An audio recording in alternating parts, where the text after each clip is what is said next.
Écoutez, on vous a entendu, on a lu votre programme.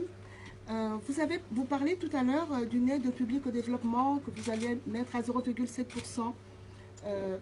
Mais ça fait 57 ans qu'on a des aides publiques au développement et que l'Afrique ne se développe toujours pas. Et pourquoi? Vous parlez d'étudiants qui devraient repartir chez eux. Je suis originaire du Gabon, je m'appelle Laurence Ndong. Et le Gabon, c'est un pays dans lequel il y a toujours eu plus de Français au Gabon que de Gabonais en France. Lorsque les Gabonais venaient faire leurs études en France, ils repartaient chez eux.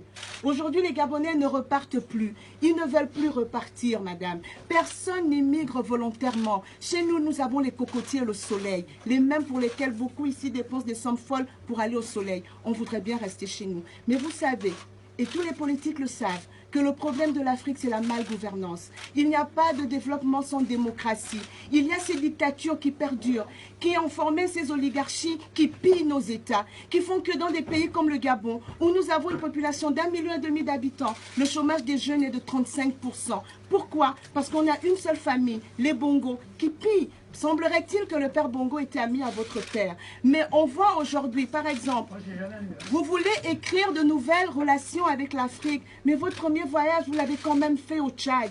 Vous êtes quand même allé voir Idriss Déby, qui pour nous n'est pas un exemple de démocratie. Idriss Déby aujourd'hui se sert de la lutte contre le terrorisme pour redorer son image, pour redorer ses relations avec l'Europe. Mais excusez-nous, pour nous, Idriss Déby est un terroriste d'État. Autant vous pensez qu'il combat peut-être l'islamisme, mais l'islamisme se sert de quoi? Ils utilisent quoi pour transformer des jeunes en bombes humaines? Ils utilisent le désespoir.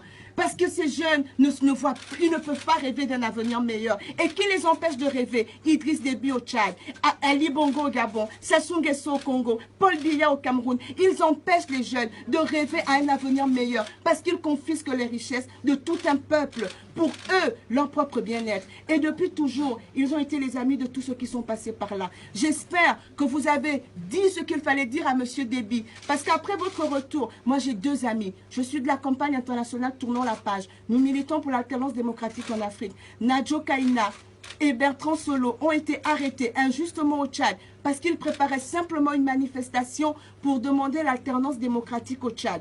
Ils ont été jugés cette semaine et le procureur a requis 5 ans d'emprisonnement ferme, simplement parce que ce sont des activistes qui se battent pour la démocratie. J'espère, madame, qu'en partant d'ici, vous appellerez Idriss Déby pour lui dire de les relâcher. C'est votre ami, vous êtes allé le voir.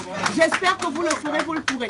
C'est juste pour vous dire, je vais conclure. Le problème de l'Afrique aujourd'hui, c'est la malgouvernance. Elle est tenue par des dictateurs qui organisent de fausses élections, qui les trichent à chaque fois. Mais quand en Syrie, Bachar el-Assad tue son peuple, on est indigné en France. Mais quand Sassou Nguesso bombarde le Poul depuis 1 an, quand Ali Bongo fait massacrer des jeunes dans la rue pour se maintenir au pouvoir, et qu'on a un rapport de la mission d'observation des élections de l'Union européenne qui reconnaît que cette élection a été entachée de fautes, de fraudes graves, qui remettent en cause le processus et les résultats, personne ne dit rien.